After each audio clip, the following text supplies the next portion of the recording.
By the time Owen Pike stood in front of the judge, nobody in Bryer County wanted to hear another word from him. That was the cruelest part. For most of his life, Owen had been the boy no one listened to, the child in the back bedroom, the foster kid with too many placements and too many notes in his file. Liar, trouble, attention seeker, dangerous. Words adults wrote down when they were tired of asking why a child kept testing every door before he believed it would stay open. But on the night that finally made his name known across the county, everyone heard him.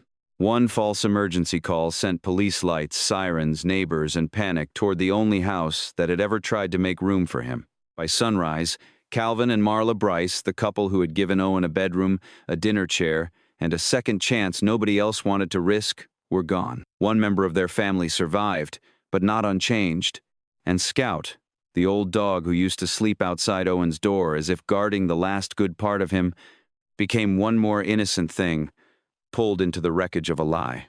The newspapers called Owen cold. The prosecutor called him calculated. People who had never met him said he must have been born wrong, born empty, born without the peace of a person that knows when to stop. And maybe that was easier to believe. It was easier than asking how a frightened child becomes a man who mistakes fear for being heard. Easier than asking what happens when the truth fails someone so early that lying begins to feel like the only language powerful enough to move adults. Easier than admitting that Owen had been given chances, real chances, and still chose, again and again, to protect the lie instead of the people who loved him. Because this story is not about an innocent boy ruined by a cruel world. It is about a wounded boy who grew into a man, and at every narrowing turn, still had moments where he knew the truth, felt the guilt, and chose the damage anyway. Before the courtroom, before the sirens, before the final call that could not be taken back, there was another call one Owen made as a child, when he still believed telling the truth could save him. The judge did not raise her voice when she sentenced Owen Pike. That made it worse. In courtroom 2, every sound seemed too small for what had been lost. The scrape of a chair, the click of a pen. Owen stood between his attorneys in a suit that did not belong to him, wearing the face newspapers had already decided meant emptiness. Judge Caroline Mercer read the sentence slowly. Life without the possibility of parole. No one cheered. No one gasped. Justice, when it finally arrived, did not feel like thunder. It felt like a locked door. The prosecutor had spoken Calvin and Marla Bryce's names into the record. Calvin, who fixed porch lights for neighbors who could not afford an electrician. Marla, who kept extra blankets in the hall closet because she believed a child slept better when warmth was within reach. Scout, the old dog, was mentioned only once, as a reminder that Owen's final lie had reached even the quietest corner of that house. The surviving member of the Bryce family sat 3 rows behind the prosecutor. Owen did not look back at first. If he did, the room would stop being a courtroom and become a kitchen table, a hallway, a screen door, a dog sleeping with one ear lifted. When the judge asked whether he wished to speak, Owen turned. For a second, he looked less like the man Bryer County had learned to hate and more like a boy waiting to be told whether the truth would matter. His mouth opened. Nothing came out. There were words he could have said. He was sorry. He had been scared. He had been broken long before the county knew his name. Some were true. None were enough. Because Calvin and Marla had not died from Owen's childhood, they had died after Owen, grown enough to know better, chose a lie he could not call back. The judge closed the file, and beneath the silence of that room was the first sound that taught Owen the wrong lesson about being heard. It had happened 21 years earlier, in a narrow duplex outside Akron, Ohio. The place smelled of damp carpet, cigarette smoke, and metallic dust from buildings where men no longer worked. Owen was 8 years old then, small for his age, always listening from corners because adults were safest when they forgot he was there. His mother, Linda Pike, worked irregular shifts at a discount grocery store and came home with her shoulders rounded. She made Owen toast when she remembered. She kissed his forehead when she was sober enough to feel guilty. But Linda had learned to survive by looking away from anything that demanded courage. Ray Haskins demanded courage. He was Owen's stepfather, though Owen never used that word unless a school form required it. Ray filled the duplex with the mood of a storm before it broke. A missing bill, a cold dinner, or a child standing in the wrong place could become proof that everyone in the house was against him. Owen learned Ray's footsteps the way other children learned songs. Heavy meant anger. Slow meant drinking. Sudden silence meant hide. On the night of the first call, rain tapped against the kitchen window. Linda was crying in the bathroom. Ray was shouting about money, respect, and how Owen had been born to make trouble. A glass hit the wall hard enough to make Owen flinch. He waited for his mother to come out. She did not. So Owen crawled from bed, picked up the beige kitchen phone with both hands, and dialed the only number every child was told to remember. When the operator answered, Owen told the truth. His voice shook. He said his name. He said his mother was crying. He said Ray was angry. He said he was scared. He did not have adult words for danger. He only knew something in the house had gone wrong. By morning, Ray had a different story. Linda stood beside him with red eyes and said it had been a misunderstanding. Ray told the officer Owen had always been dramatic, always trying to get attention. Linda did not meet her son's eyes. The officer looked at Owen, then at the adults, then at the quiet house.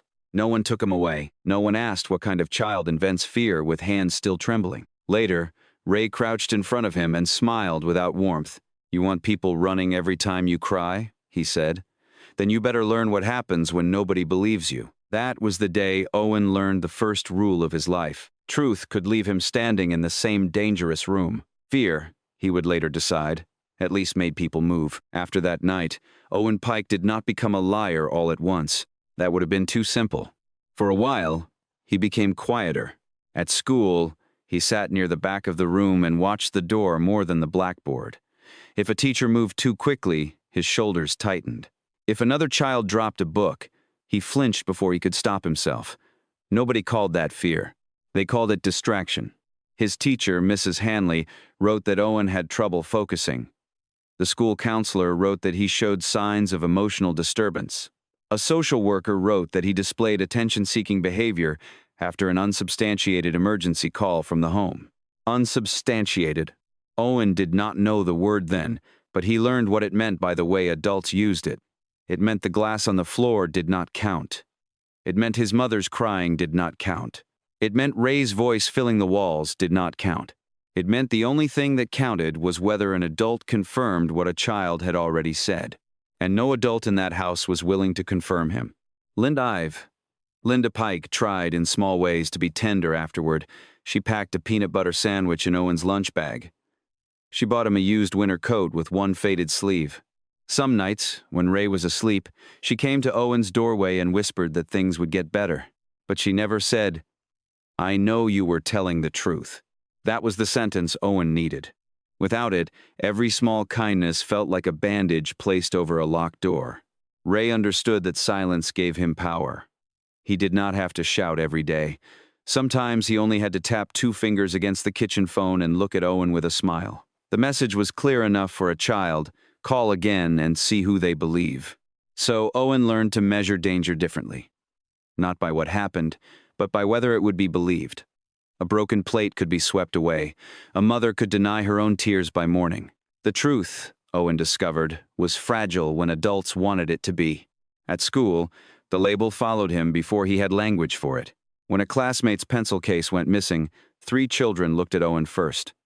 When he said he had not touched it, Mrs. Hanley paused too long before saying she believed him. The pencil case turned up later behind a radiator, but no one apologized. Owen noticed that. Another day, during recess, Travis Mullen asked if Owen was going to call the cops on the swings. The other kids laughed because Owen had become the kind of child adults warned them about in careful voices. Owen did not hit Travis. He did not cry. He smiled. It was the first time he understood that if people had already decided what you were, you could hide behind their decision. That afternoon, he told Mrs. Hanley he felt sick. He made his voice small, rubbed his stomach, and watched concern move across her face. For 10 minutes, she forgot the file. She knelt beside his desk and asked whether he needed the nurse. Owen said yes. Nothing was wrong with his stomach. Something was wrong deeper than that. But the lie worked faster than the truth ever had. In the nurse's office, Owen felt shame first. He knew Mrs. Hanley had been kind to him. He knew he had used that kindness to escape the classroom. But then the nurse called his mother. Then the secretary brought him crackers. Then the room became soft around him, full of quiet adult concern. Nobody told him he was dramatic. Nobody asked Ray whether Owen was allowed to be afraid. By the time Linda arrived, irritated and smelling faintly of cigarette smoke, Owen had learned another lesson he did not yet know how to resist. A lie could create the care the truth had failed to bring. That did not mean Owen stopped wanting to be good. Children like Owen often want goodness desperately.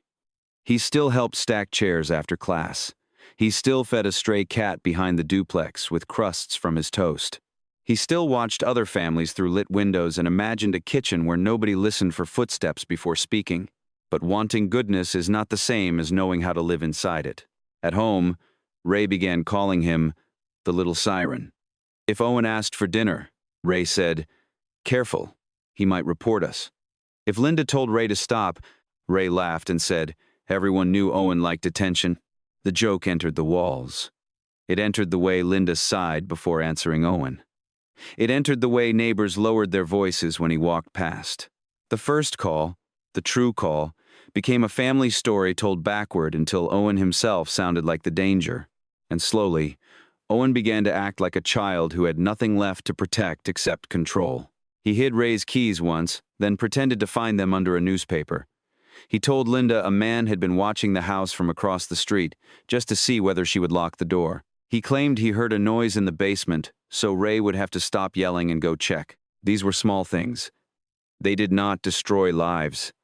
Not then, but each one taught Owen to reach for fear when he needed the room to change. The tragedy was not that Owen learned to lie. Many frightened children lie to avoid punishment, to soften hunger, to keep adults calm. Owen's tragedy was more specific. He learned that fear was the only truth adults respected. Once, when he was 9, he tried one more time to say something plainly. Mrs. Hanley kept him after class because he had fallen asleep during reading. She asked, softer than usual, whether everything was okay at home. For a second, the old hope rose in him. Owen looked at the empty desks, the winter coats hanging from hooks, the afternoon light turning dust into gold. He wanted to tell her everything. He wanted to say that Ray scared him. He wanted to ask whether a house could look normal from the street and still feel unsafe to the child inside it. Instead, he remembered the officer looking at Ray. He remembered Linda's eyes on the floor. So he shrugged and said, "I just stayed up late." Mrs. Hanley accepted the answer because it was easier than the truth beneath it. That day, Owen did not lie to create panic. He lied to bury himself before someone else could. And in that small burial, another part of him changed. He began to believe that being honest was not brave. It was foolish. It gave adults a chance to prove again that they would not come. Better to make them move first. Better to make the room react before it had time to doubt him. Years later, people would ask when Owen Pike became dangerous. They wanted one moment, one clear turn, one scene that could explain the man in the courtroom. But it was not one moment. It was a child telling the truth and staying trapped. It was a mother's silence. It was a teacher's hesitation. It was a joke repeated until it became a name. It was the first fake stomachache that brought crackers, a nurse, and 10 minutes of care. It was every small proof that panic had power. Before Owen ever learned how to make a county listen, he was only a boy learning that a quiet truth could die in a room full of adults. The state did not rescue Owen Pike in one clean motion. It came in pieces: a police report, a school note, a neighbor who finally admitted the walls in the duplex were too thin to pretend nothing happened there. Then a visit from Child Protective Services on a Tuesday afternoon when Linda Pike kept wiping the kitchen counter even after it was already clean. Ray Haskins was not home when they came. That made the house seem calmer than it was, which Owen understood before the adults did. A quiet room could lie as easily as a person. The dishes were stacked. The carpet had been vacuumed. Linda had brushed Owen's hair so hard his scalp still hurt. The caseworker asked questions in a voice trained not to sound alarmed. Owen answered carefully because every word could become proof of something else. Too much fear made adults suspicious. Too little fear made them think nothing was wrong. By the end of the week, Owen was removed from the duplex with 2 grocery bags of clothes and a folder thicker than any child should have had. Linda cried and promised it would only be temporary. Ray stood behind the screen door and said nothing. That silence followed Owen longer than any goodbye. His first foster home smelled like lemon cleaner and rules. The couple who took him in were not cruel. They were simply exhausted before he arrived. The state had taught them to expect trouble from a file before meeting the child attached to it. The foster mother read his intake notes while Owen pretended not to watch. History of false reporting, attention-seeking behavior, possible manipulation, difficulty bonding. He was 10 years old. That night, she showed him the cabinet where snacks were kept, the bathroom towels, the laundry basket, and the shelf for his school papers. Her kindness was organized, practical, and careful. Owen felt the caution underneath it. He understood that he had entered the house as both a child and a warning.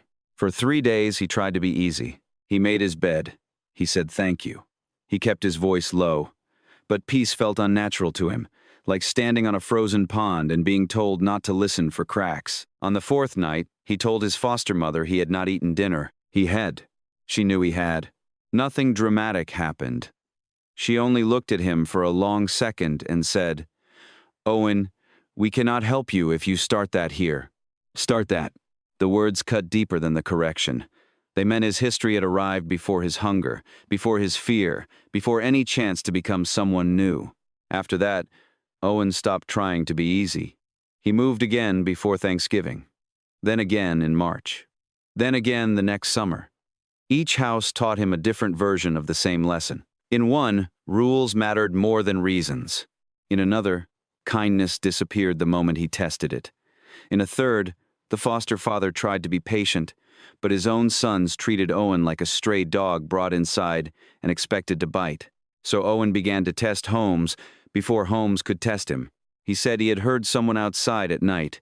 He said another child had taken his things. He claimed a foster parent had promised him something they had not promised, then watched the adults argue over who had misunderstood. Sometimes he did it because he was afraid. Sometimes because he was angry. Sometimes because he wanted to know how fast the room could change when he touched the right nerve. And sometimes, more troublingly, he did it because he liked knowing where that nerve was. This was the first place Owen's responsibility began to appear, small but real. He had been harmed. He had been mislabeled.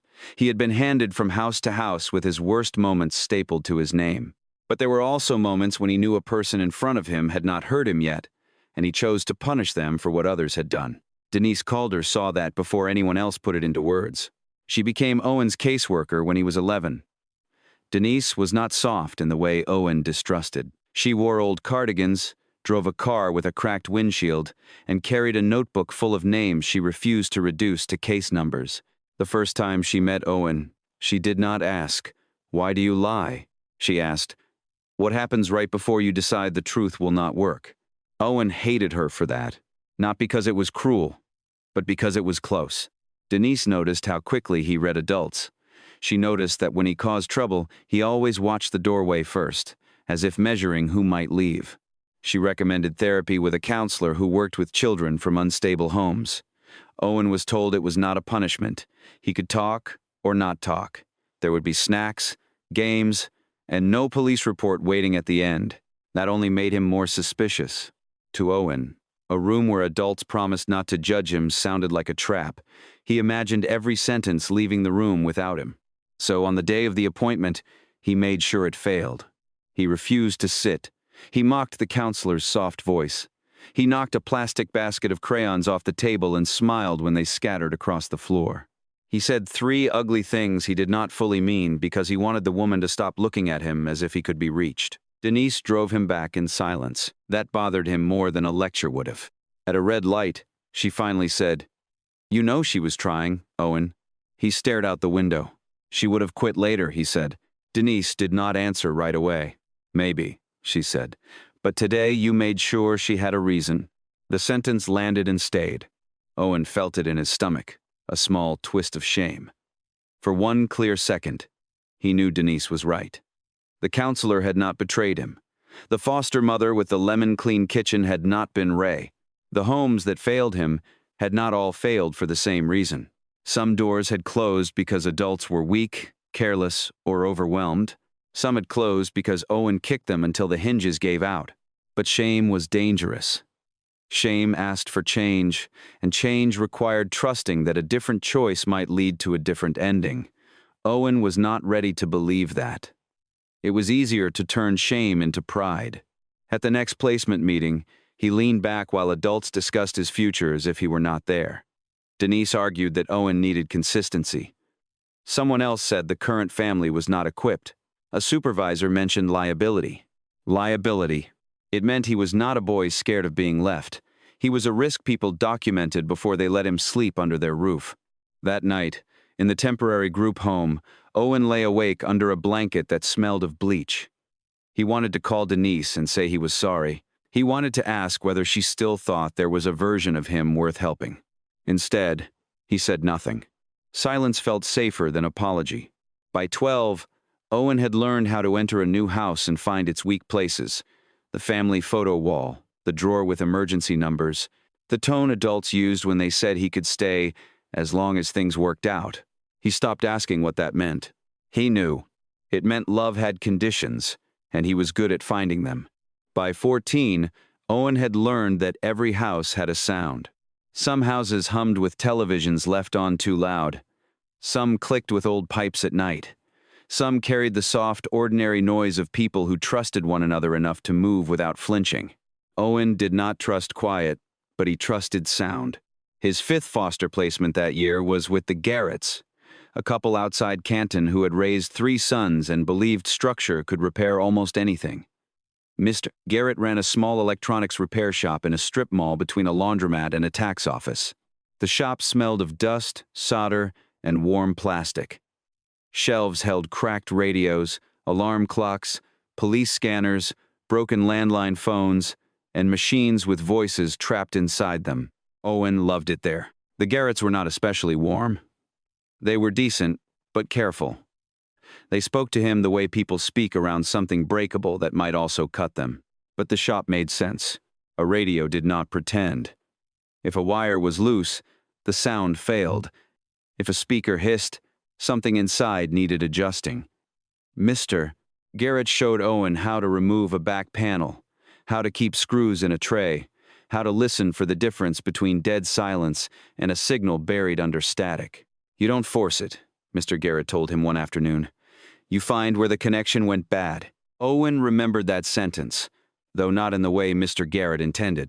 At night, he sat near the workbench and turned the dials on old scanners Mr. Garrett used for parts. Voices came and went in fragments. Dispatchers, truck drivers, weather alerts, people reporting problems to other people who wrote them down, repeated them, sent help somewhere. Owen became fascinated by how calm a voice could sound while changing the direction of a room. At school, he was still the kid with the file. Most students did not know the details. They only knew enough to make stories. Travis Mullen knew more than most because his aunt worked in the county office and talked too freely at dinner. Travis called Owen emergency boy in the hallway. The first time, Owen kept walking. The second time, Travis added, "Careful. He'll call somebody if his feelings get hurt." A few kids laughed. Owen felt the old heat rise in his face. He could have shoved Travis. He wanted to, but physical anger was too obvious. It made adults step between bodies and ask questions. Owen had learned something quieter. He waited. For 2 weeks, he watched Travis the way he once watched Ray's footsteps. He noticed who Travis mocked, which teachers disliked him, which rule he bent when he thought no one cared. Owen told himself he was not planning anything. He was only paying attention. That was the first lie. The second came on a rainy Thursday, when the school office received a report that made Travis look responsible for a scare near the gym storage hallway. The details were vague enough to alarm adults and precise enough to sound believable. No one was physically harmed. Nothing graphic happened. But the school reacted the way institutions react when fear enters a building, quickly, loudly, and with more certainty than understanding. Travis was pulled from class. Owen watched from the far end of the corridor as Travis's face changed from cocky to confused to scared. The principal's door closed. By the last bell, everyone knew Travis was in trouble, though almost nobody knew why. Owen expected satisfaction. It came, but shame came with it. Because Travis, for all his cruelty, looked smaller when adults stopped believing him. Owen recognized that look. It was the same helpless anger he had carried for years. The kind that says, "You have already chosen the story, so why are you asking me to speak?" For one moment, Owen nearly went to the office. He imagined saying it had been a misunderstanding. He imagined watching the principal's face harden. He imagined Mr. Garrett being called, Denise being notified, another line added to the file that always arrived before him. So he did nothing. That silence was not confusion. It was a choice. When Owen returned to the repair shop that afternoon, Mr. Garrett was fixing a shortwave radio and did not look up. "School okay?" Owen said. Yeah. The lie was small enough to fit inside an ordinary day. That made it easier. A week later, Travis came back quieter. He did not call Owen emergency boy again. Owen should have felt free. Instead, he felt something more dangerous. Proof. For years, labels had been placed on him by adults who did not know what fear had cost him.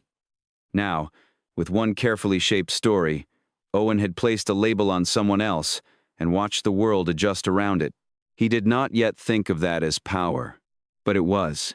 Denise Calder saw him the following month and noticed the change before Owen said a word. "You seem settled," she said. Owen shrugged. "That can be good," she said. "Or it can mean you've found a new way not to be seen." He gave her a sharp smile. "Maybe I'm just doing better." "I hope so." But she did not sound convinced. Near the end of the visit, Denise mentioned the school incident. She did not accuse him. She only said Travis had denied it and that the story around it had been strange. Owen felt the room narrow. "He makes stuff up all the time," Owen said. Denise looked at him for a long second. "That may be true," she said, "but if someone has hurt you before, that does not give you the right to make them carry something they did not do." The words should have stopped him. Instead, they angered him. Because Denise had touched the part he wanted hidden. Owen knew Travis had not deserved what happened. But admitting that would mean admitting Owen had not simply survived a cruel world. He had added something cruel to it. That night, Owen listened to rain against the window and the low murmur of a radio he had repaired himself. He thought about Travis outside the principal's office. He thought about Mrs. Hanley pausing before believing him years earlier. He thought about Ray smiling beside the kitchen phone. The memories lined up in the wrong order, creating the argument he needed. They did it first. He repeated that sentence until the shame quieted. Years later, people would look at Owen's final lie. They would not see this smaller lie in a school hallway, a first taste of making fear point at someone else. No one died that day, but something in Owen learned to survive by moving guilt into another person's hands. And once he knew he could do that, the truth became easier to abandon. Owen Pike arrived at the Bryce house on a Saturday in late October, with one duffel bag, one cracked radio, and the careful expression of someone expecting the welcome to end before his coat was off. The house sat outside Bryan County, Pennsylvania, where the road narrowed between soybean fields and bare maples. It was not grand. The porch sagged slightly. A line of wind chimes hung near the door. Marla Bryce came out first. She was in her late 50s, with flour on one sleeve and reading glasses pushed into her hair. She did not rush toward Owen or open her arms in a way that would force him to accept affection from a stranger. She smiled and said, "You must be tired." Owen distrusted that sentence because it asked for nothing. Calvin Bryce stood behind her, taller, leaner, with work hands and a face that looked carved by weather instead of anger. He nodded at Owen's bag. "I can carry that if you want," Calvin said. "I've got it." Owen answered too quickly. Calvin did not argue. All right, that was the first unusual thing about him. He did not turn every refusal into a contest. Inside, the house smelled of coffee, clean laundry, and something baking. Owen noticed exits before furniture. Then he noticed the dog. Scout was old enough that his muzzle had gone white, with cloudy eyes and a slow, uneven walk. He sniffed Owen's shoes, then leaned his shoulder against Owen's leg as if they had reached an agreement. Owen froze. Marla looked down at the dog and said, "Scout usually makes up his own mind." Owen waited for the warning that usually came next. "Don't bother the dog, don't feed the dog, don't get attached." It never came. His room had a narrow bed, a desk with a lamp, 2 folded towels, and an empty dresser. Nothing about it looked temporary, and that made Owen more suspicious than a bare mattress would have. On the desk sat a small cardboard box. "Extra batteries," Calvin said. "Denise told us you like radios." Owen looked at him sharply. "She tell you everything else too?" Calvin held his gaze. "She told us enough to know you've had a hard road. Not enough to decide who you are." Owen did not know what to do with that. People usually claim they were not judging him right before explaining the rules built around their judgment. For the first week, he behaved like a guest in a museum. He made the bed too tight. He kept his bag half-packed. At dinner, he watched Calvin and Marla pass food without bracing for a fight. They talked about ordinary things in ordinary voices. Owen found ordinary voices difficult to trust. On the fourth night, Scout followed him to his room and lay across the doorway. Owen sat on the bed, holding the old radio from his bag. The signal came through weakly, half music and half static. "You lost too?" he whispered. Scout opened one eye, then closed it again. That was the first conversation Owen had in the Bryce house where he did not have to defend himself. Calvin noticed the radio the next morning and asked if it worked. Sort of can be fixed. In the shed behind the house, Calvin had a workbench lined with jars of screws, wire, tape, and old switches. He showed Owen how to strip a wire cleanly and test a connection without forcing it. His teaching was patient, but not soft. If Owen rushed, Calvin made him start over. If Owen lied and said he understood when he did not, Calvin handed him the tool again. "No shame in not knowing," Calvin said one afternoon. "Shame is pretending the wire isn't broken when you already smelled smoke." The words stayed with Owen longer than he wanted them to. Calvin did not say it like a threat. He said it like a law of the world. Broken things could be repaired. Hidden broken things burned houses down. For a little while, Owen almost believed him. He began leaving his clothes in the dresser. He stopped sleeping with the duffel bag under the bed. He let Scout come into the room at night, and sometimes he woke to the dog's old body breathing beside the door. The sound did not demand anything from him. It simply stayed. But safety created a new kind of fear. When a person owns nothing, there is nothing to lose. The Bryce house gave Owen too many things that could be taken away. A chair at dinner, a hook for his coat, Calvin's quiet approval, Marla's hand briefly on his shoulder. So Owen began to test the house. Not in ways large enough to get sent away. Not at first. He left a muddy towel behind the washing machine and denied knowing about it. He moved one of Calvin's small screwdrivers from the shed to his drawer. He told Marla he had finished a school form when he had not even opened it. Small lies, soft lies, the kind that could still be explained as forgetfulness. Marla caught the school form first. That evening, she placed it beside his plate without anger. "Owen," she said, "you can tell us when something feels too much. You don't have to hide the paper." The gentleness made him feel cornered. "I forgot," he said. Marla looked at him for a moment. "All right, then we'll fill it out after dinner." She let the lie pass, but not because she believed it. Owen could feel the difference, and it unsettled him more than punishment would have. Later, Calvin found the screwdriver in Owen's drawer. "This walk in here by itself?" he asked. Owen's mouth went dry. "I was going to put it back. That wasn't my question." The room tightened around Owen. He saw every foster parent who had decided he was too much work, every file note, every look that said, "Here it starts again." So he chose the old road. "I didn't take it," he said. Calvin's face changed, but not into rage. He set the screwdriver on the desk. "I can handle a missing tool. I need to know whether I can trust the person standing in front of me." Owen wanted to apologize. He wanted to tell Calvin the truth felt like stepping off a roof, because once it left his mouth, he could not control where it landed. Instead, he stared at the floor. After Calvin left, Owen sat on the bed with the screwdriver beside him like evidence. Nothing terrible had happened. Calvin had not shouted. Marla had not packed his bag. That should have comforted him, but Owen felt only panic. If truth did not destroy the Bryce house, then the problem was not the truth. It was him. The first time Owen Pike heard Ruth Ann Keller speak through a headset, he understood why people trusted her. Her voice had weight without force. It could slow a shaking caller, steady a frightened neighbor, or make a police officer repeat an address without sounding ordered around. Ruth Ann had worked the Bryan County Emergency Dispatch Desk for 28 years, long enough to know that panic did not always sound like screaming. Sometimes it sounded polite. Sometimes it sounded embarrassed. Sometimes it sounded like a person asking permission to be afraid. Marla was the one who suggested Owen apply for the youth training program at the County Communications Center. Calvin was not sure at first. He worried the work would put Owen too close to the very thing that had shaped him. But Marla believed proximity could become healing if someone patient stood beside him. "You know what it feels like to need a voice on the other end," she told Owen. "Maybe one day you can be that voice for someone else." Owen did not answer, but the sentence went somewhere deep. The communications center was nothing like the dramatic rooms he had seen on television.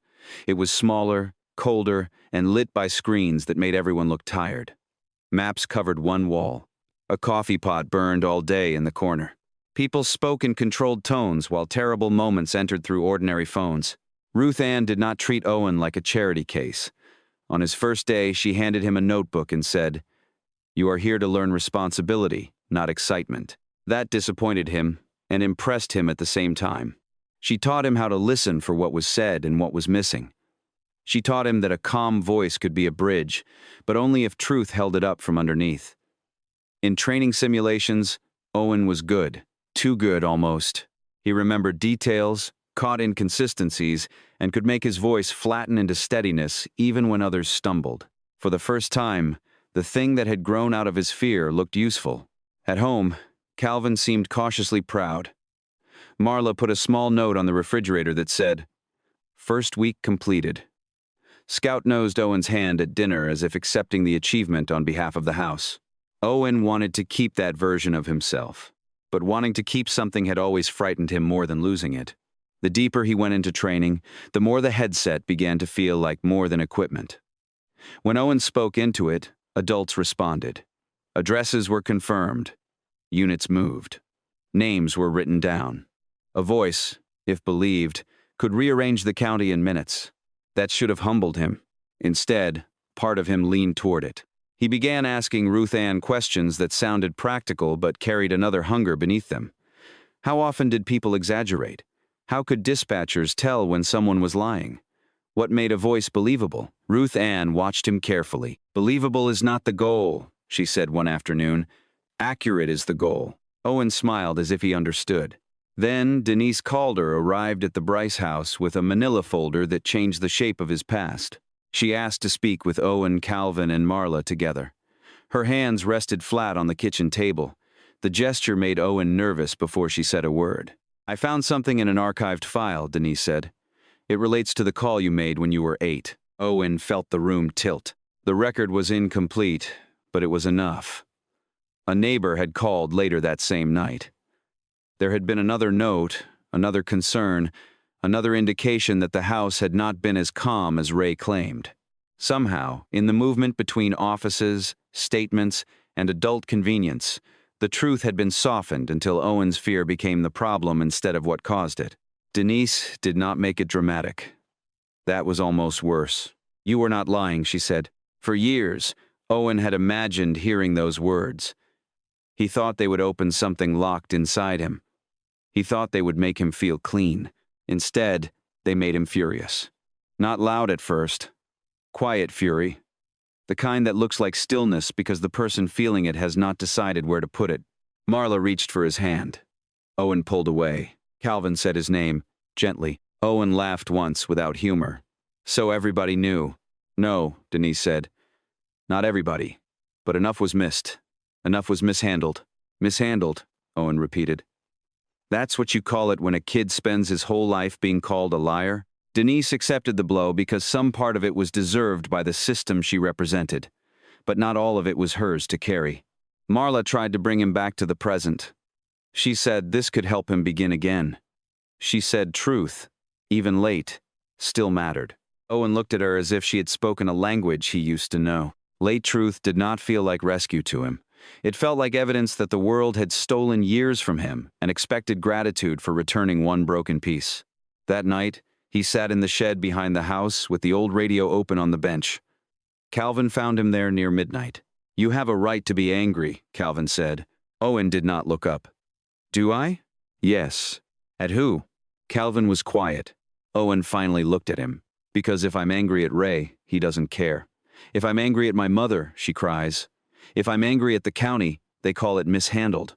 So where does it go? Calvin pulled out the chair across from him. It goes into not becoming them. The answer was simple. Too simple for the size of Owen's rage. He wanted Calvin to say something that could pay the debt.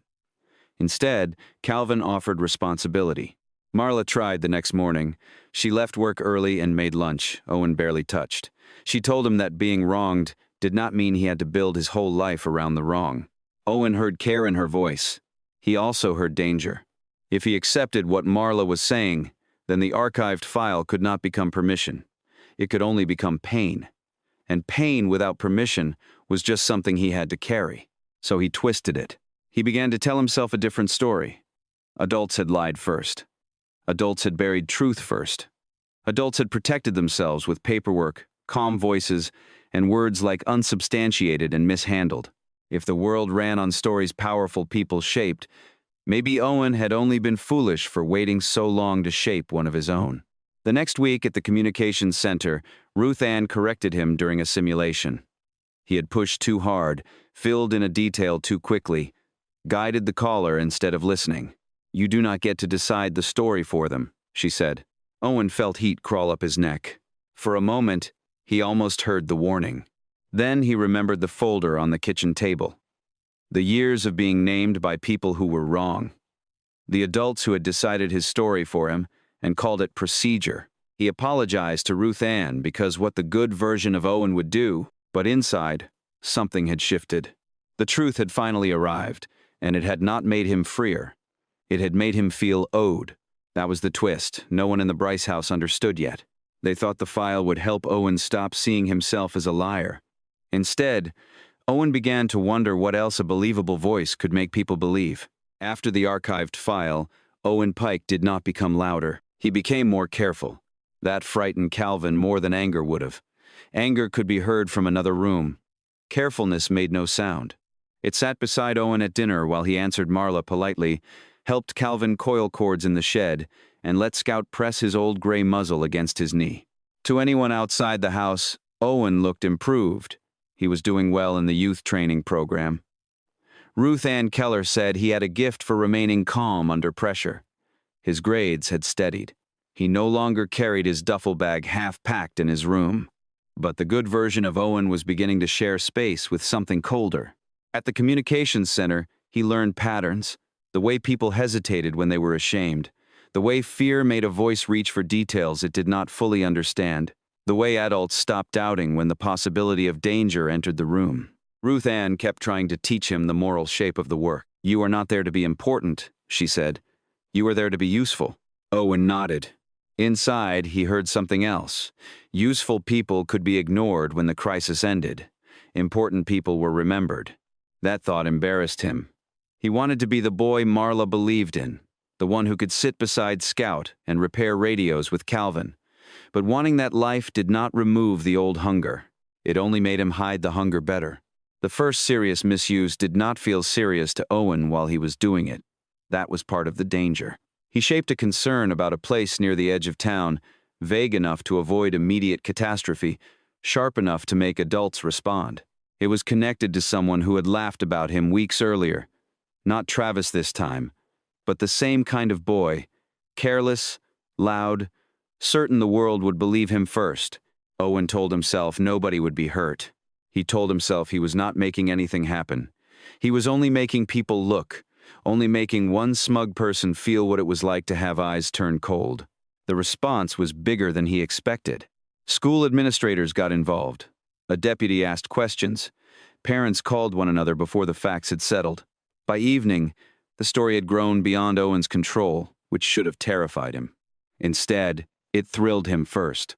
Then it sickened him. The thrill was the part he would later hate most, because it proved Denise had been right. There were moments when Owen was not simply reacting to pain, he was choosing what to do with it. At home that night, Marla served chicken soup and asked why he was so quiet. "Tired," he said. Scout lay under the table with his chin on Owen's shoe. The weight of the dog's head felt like trust. Owen moved his foot away. Calvin noticed. After dinner, Calvin found him in the shed pretending to sort wire. "You know," Calvin said, "a person can get used to hiding things. Starts feeling like safety." Then one day he looks around and realizes the hiding place is smaller than a jail cell. Owen kept his eyes on the workbench. Is this a lecture? No, it's an invitation. To what? To tell me what has been eating at you before it grows teeth.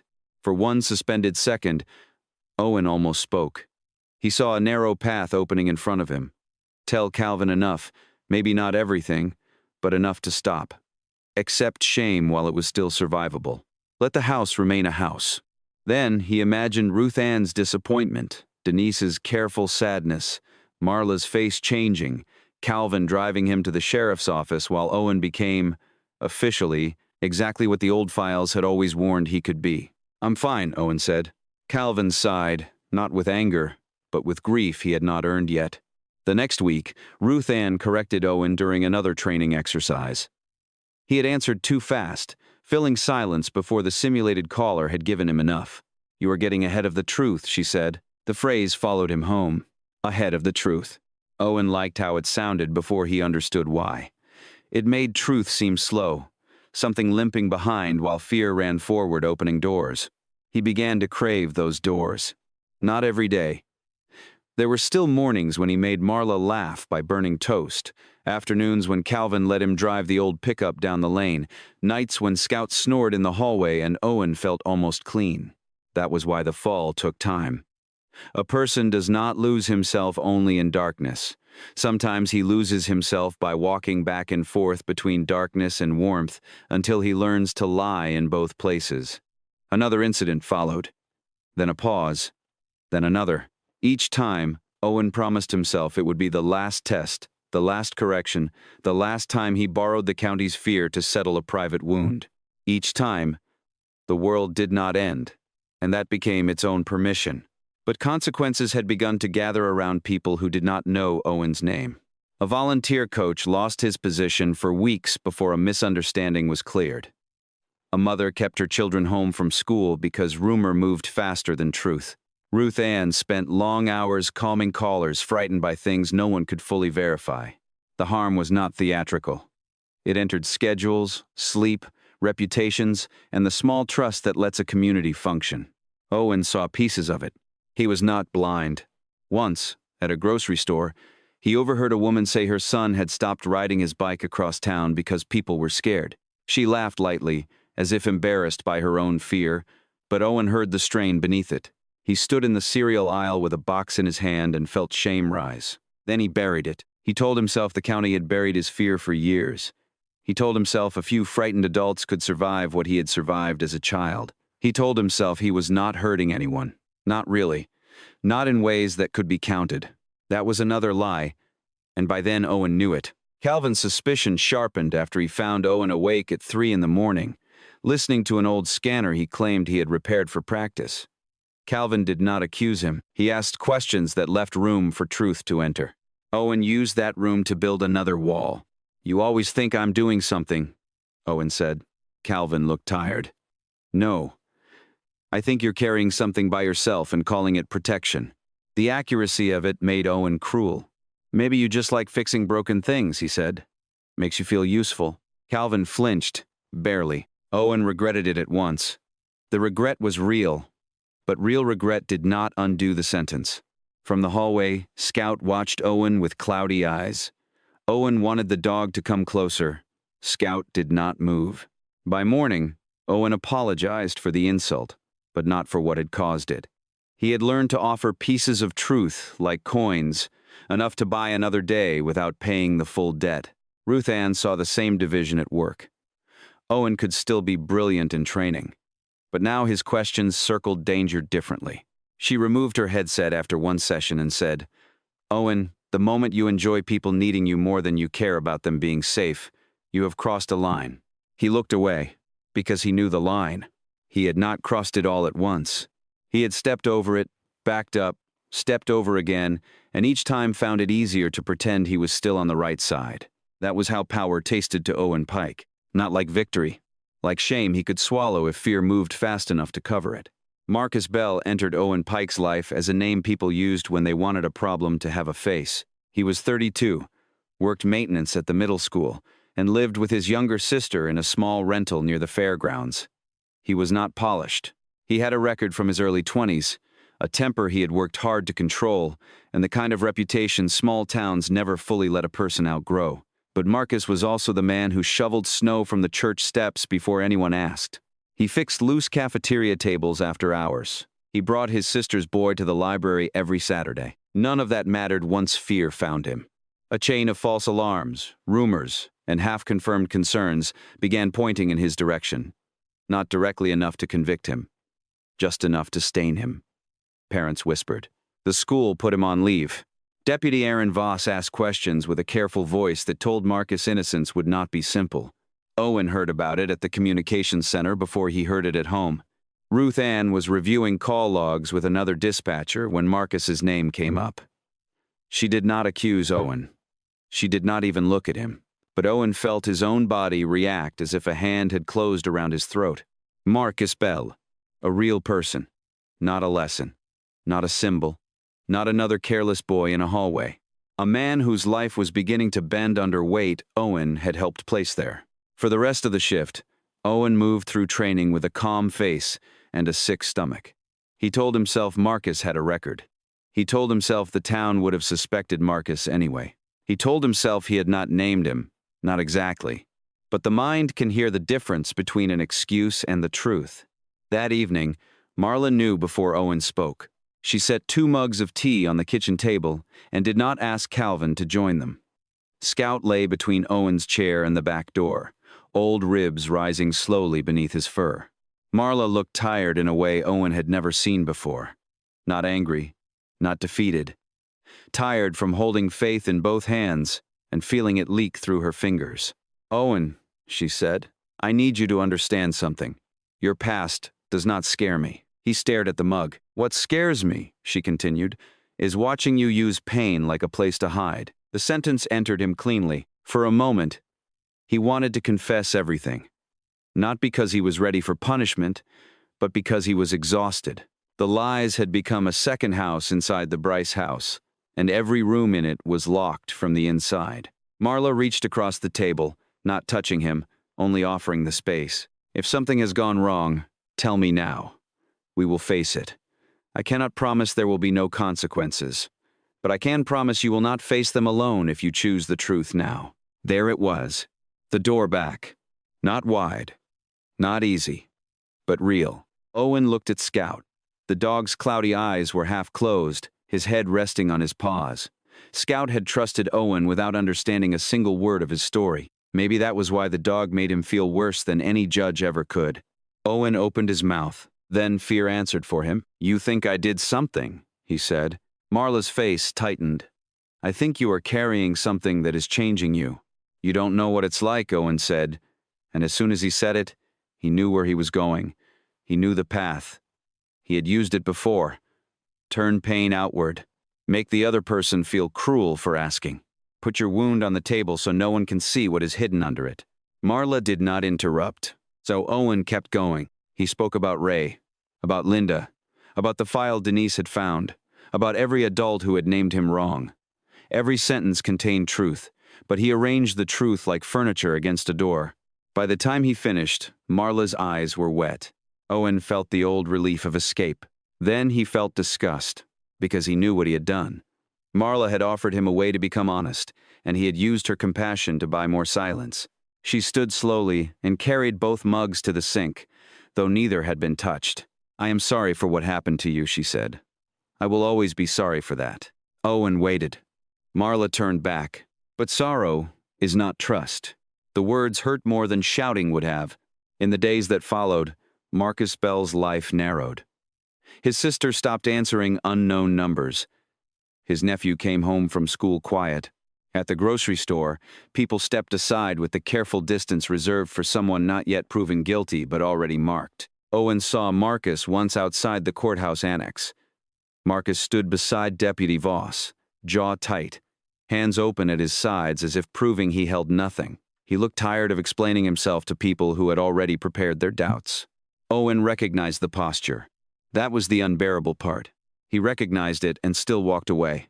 By then, Owen's guilt had changed shape. It no longer begged him to confess. It followed him like Scout's slow footsteps in the hallway, patient and impossible to outrun. Calvin watched him more closely. Ruth Ann gave him fewer training tasks. Denise called twice, and Owen did not answer. Each person was another chance to stop. Each silence made the next truth harder to speak. One night, Owen found Marla folding laundry in the living room. She did not look up when he entered. "I could be better," he said. Marla folded one of Calvin's work shirts. "I believe that," she said. The answer should have comforted him. It did not, because she no longer said it like faith. She said it like grief. That was the last chance Owen had to become human again in the only way that mattered. Not by being understood, not by being forgiven, but by telling the truth while it could still protect someone else. He let the chance pass. And when a person lets an innocent man carry his fear for him, the lie stops being a shelter. It becomes a weapon. Calvin Bryce did not confront Owen in anger. That was why Owen could not escape it. If Calvin had shouted, Owen would have known what to do. He could have become smaller, colder, sharper. Rage had rules he understood. But Calvin came to him quietly. It was past 9, and the Bryce house had settled into its evening sounds. The refrigerator humming, Marla washing a cup in the kitchen, Scout shifting his old bones near the hallway rug. Owen was in the shed, pretending to repair a radio he had already fixed twice. The back panel lay open. The wires were neat. There was nothing left to do but avoid the house. Calvin stepped inside and closed the door behind him. "We need to talk," he said. Owen kept his eyes on the radio. "About what?" "Marcus Bell." The name made Owen's fingers stop. Calvin did not miss it. For a long moment, neither of them moved. The workbench lamp threw a yellow circle over screws, pliers, and the small, dishonest machine Owen was using as an excuse. Calvin placed a folded paper on the bench. Not proof enough for a courtroom. Not yet. But enough for a man who had spent his life fixing broken connections to know when something did not carry cleanly. "I talked to Ruth Ann," Calvin said, "and Denise, and Deputy Voss." Owen's throat tightened. "So you all had a meeting about me?" "No," Calvin said. "We had a meeting about people getting hurt." That answer left Owen nowhere comfortable to stand. He wanted to deny everything. He wanted to demand evidence. He wanted to become offended enough to avoid being guilty. But Calvin was not offering a fight. He was offering a mirror. "Marcus didn't do this," Calvin said. Owen looked up too quickly. "You don't know that. I know enough." "You always know enough when it's me." Calvin flinched, but he did not step back. "This is not about your file. It is not about Ray. It is not about what happened when you were 8. Owen laughed once. "Funny how everybody gets to decide when that matters." "It matters," Calvin said. "It just does not excuse this." The sentence landed between them with terrible weight. Calvin's voice lowered. "Son, you are not the child nobody listened to anymore." Owen went still. "You are becoming the person who makes people afraid." There were harsher things Calvin could have said. Monster, criminal, dangerous. But this was worse because Calvin had not reached for cruelty. He had reached for the truth, and Owen heard it as abandonment. In his mind, the shed disappeared. He was back beside the kitchen phone, back under the weight of a story someone else had chosen. Every old label rose inside him, wearing Calvin's voice. Liar, trouble, dangerous, beyond help. Calvin saw the change in his face and softened. "Listen to me. I am not saying you are lost. I am saying this is where you stop." Owen shook his head. "We can go together," Calvin said. "Tonight. To Ruth Ann first. Then Deputy Voss. You tell the truth before this gets bigger. You tell them Marcus is not responsible. There will be consequences, but you will not be alone." Through the shed window, Owen could see Marla standing at the kitchen sink. She was not pretending not to wait. Her hand rested on the counter, as if the house itself needed holding up. Scout barked once inside, a thin old sound. The life Owen had been given was all still there. Not safe, not untouched, but still there. That was what made the choice unforgivable. Owen knew he could walk into the kitchen. He knew he could let Marla cry and Calvin drive and Ruth Ann look disappointed and Denise write the truth instead of another warning. He knew Marcus Bell could be protected from at least part of what Owen had set in motion. He knew. But knowledge did not save him because knowledge was not the same as surrender. To tell the truth now would mean losing the last defense he had built around himself. It would mean admitting that the county had not turned him into this against his will. It would mean admitting that at some point, pain had stopped being only a wound and had become a tool in his hand. Owen was not ready to give up the tool. "You don't want to help me," he said. "You want to hand me over."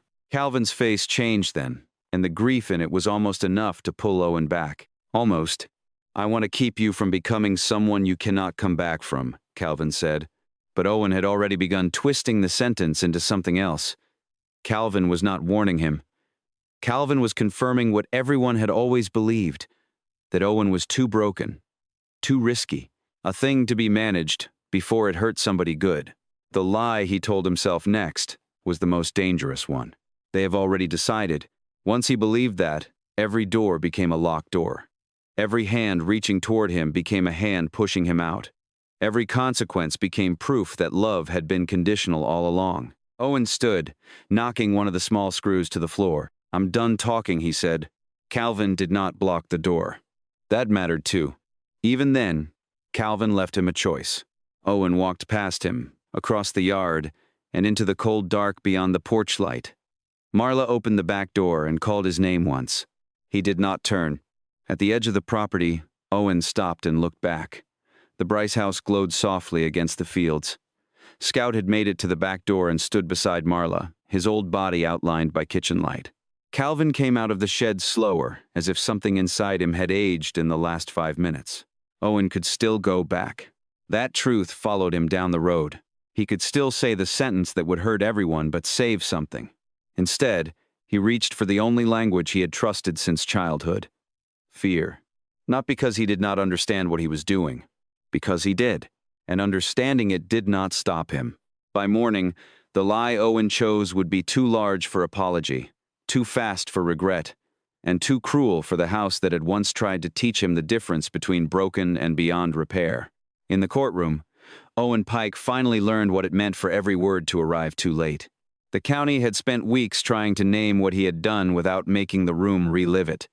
They used legal language because legal language could stand where grief could not. False report. Reckless disregard. Obstruction. Deaths resulting from conduct. Harm to a surviving victim. Each phrase sounded clean on paper, and none of them could hold the shape of Calvin Bryce's empty chair at the kitchen table. The prosecutor did not describe the final night in detail. She did not need to.